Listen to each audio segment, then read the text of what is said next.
When using a mortgage to buy a home, the lender and the loan officer, the real live human being that you choose to use, plays a huge part, possibly the biggest part, in whether or not you have a good, smooth process from the starting of when you apply for the loan, before you ever even go out looking for a home, until the day that you close on your home and you get the keys.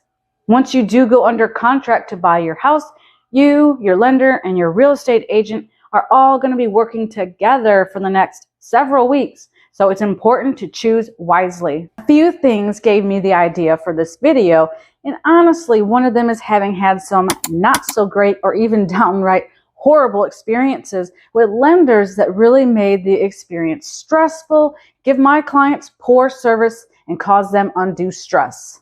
I recently saw a Facebook discussion on a national real estate group, and someone posed the question, how important is it to you that your clients use a local lender and why? I always recommend using a local lender. So I went through and I was reading the comments. The winning consensus was that almost all of the agents said they preferred when their clients use a local lender. The ones who said it didn't matter pointed out that the qualities that make a great lender can come from anywhere. Sure, I do agree with that, and just because a lender is local doesn't make them automatically great. That said, here is why I recommend a local lender from a mortgage broker instead of big banks and online companies. Preferably one that's recommended by your real estate agent or from your sphere of friends and family that have had a direct experience working with that lender. Working with the right lender gives you the best chance of actually meeting your target closing date. First things first, with a local lender, you have the ability to actually meet them face to face. Maybe you're not tech savvy or you just need to drop off some documents to make it a little easier for you. With a local lender, that's actually an option that you have. They're here, not only in the same time zone, hello, but in the same neighborhoods. And if they aren't doing their job the way that they should be, we've got somewhere to go and knock on their office door. Secondly, they know and understand our local market. They may have local loan programs, down payment assistance programs, and grants. All right, we're on to number 3 out of 5. Communication. This is huge, huge. Being local doesn't automatically make a lender a good communicator, but we've got better odds. Again, they're in your time zone. If they're a good lender, you'll be able to call them and they'll actually answer, or they'll call you back. You'll be able to text them, email them, make an appointment if you need to meet them in person. They're not going to be working banker's hours, but they'll be available for you and for me after 5 p.m., even holidays if it comes down to it. They may even have an assistant that helps them out.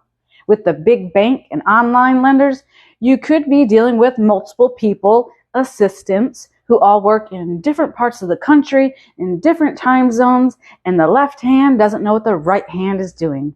It gets pretty messy. A good recommended lender is going to have relationships already established with the title company who will be closing your purchase and communicating well with them.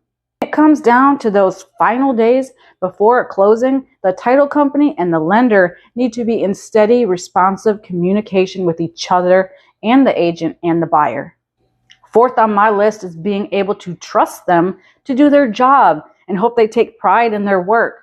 You are relying on that lender to be doing work on your loan behind the scenes and taking care of what needs to be done in a timely manner to get you to the closing on time.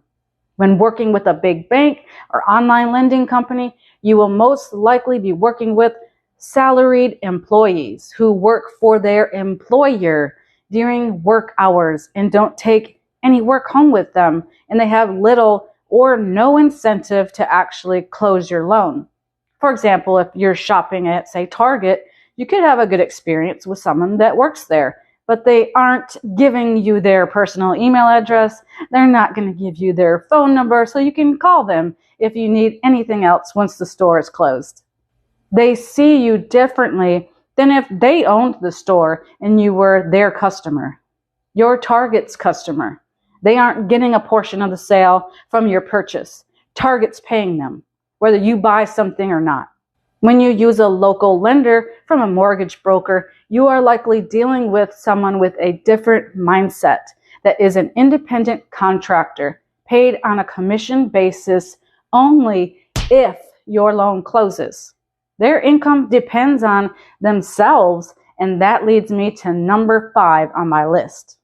A good local lender is going to provide better service because they care. They care about you and your loan and providing you with a good experience so that you come back to them next time you buy a home, and you recommend them to your family, to your friends when they buy a home.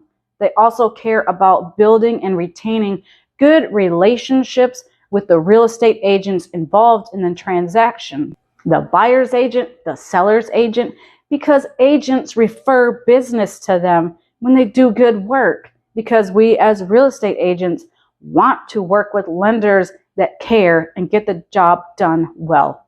If you're ready to buy a home and you don't already have a great lender that you're working with or have worked with in the past, please, I am begging you, don't play roulette with your loan. Send me an email. My contact information is always in the description, and ask me for a lender recommendation. I hope this video helps you understand the importance of having a good lender. And if you've enjoyed this video, you might like some of the others on this channel. We do home tours, neighborhood tours, advice for home buyers and sellers, and market updates. If you haven't already, be sure to subscribe to this channel so you don't miss any upcoming videos. And be sure to give this one a like.